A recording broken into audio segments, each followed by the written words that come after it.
اعتراف کنید، واقعیت رو بگید.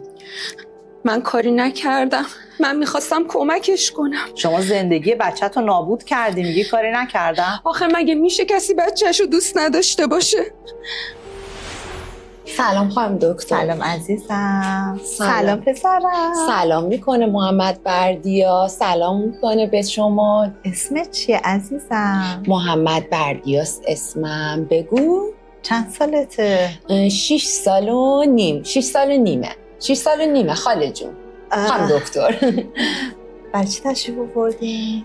والا برای اینکه خیلی صحبت نمیکنه، یه خورده خجالتیه دیگه خانم دکتر. میدونید توی این سن خیلی طولش میده تا خودشو معرفی کنه. گفتم وقت مطبو نگیرم واقعیت. بسیار خوب. از من بپرسید میگم تقصیر مامانه.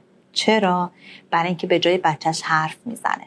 برای اینکه با اعتماد به نفس بسیار بالای خودش اعتماد به نفس ضعیفی برای فرزندش میسازه. به جاش حرف نزنید، اجازه بدید هر طوری که حرف میزنه اون حرف بزنه.